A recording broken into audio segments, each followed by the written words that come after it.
Good morning.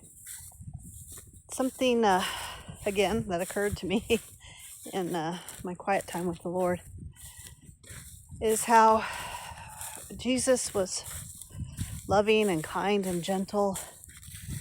He, of course, he had all the gifts of the Spirit, all the fruits of the Spirit, but he was also harsh. And preachers will say, yes, he was harsh with the Pharisees, but those of us who have done any kind of study in the Word know that he was harsh with the religious. It had nothing to do with just being a Pharisee. It was the religious in general. Those who clung to the religion rather than the relationship with the Lord. And, but the thing that occurred to me in my quiet time, I'm sure the Lord gave this to me because it never dawned on me before. Jesus, the only other people he was ever harsh with, it wasn't the sinners. It wasn't the woman at the well who, that's me right there. I've been married 6 times. Woman at the well had been married 5 times and wasn't married to the man she was living with. But the thing that occurred to me is that he was also harsh with his followers. If you think back, remember when he told Peter, "Get behind me, Satan," when Peter misspoke. And sorry, I hope these crunchy leaves that I'm walking on are not too noisy for background noise. But he was harsh with James and John when they wanted to rain fire down on, I can't even remember who it was, well, I think it was the Samaritans, I believe, that they wanted to rain fire down. And he was harsh with them. He called them, sons of thunder. And I don't think that was a term of endearment. I think it was,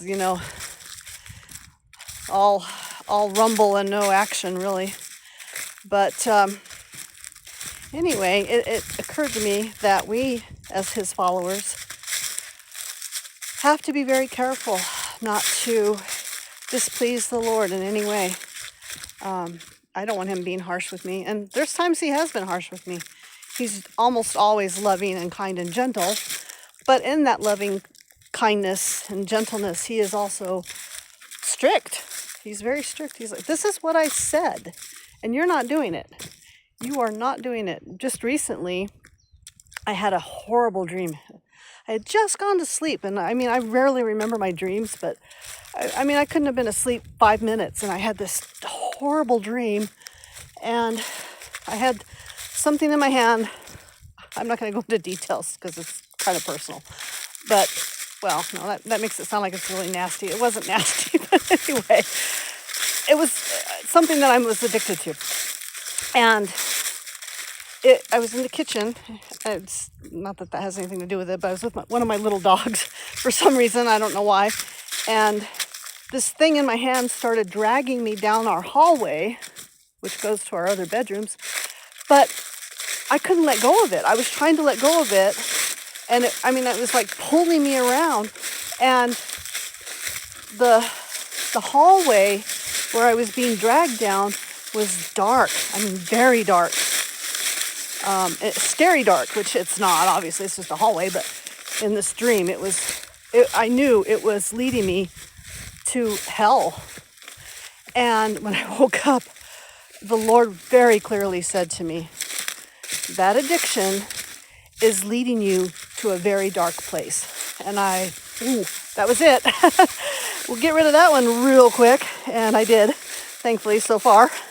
And yeah.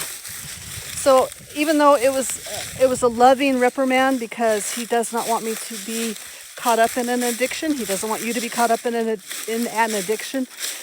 But it was also stern, very stern. It was harsh. It was a very horrifying dream. And yeah, I needed it. I needed to hear it.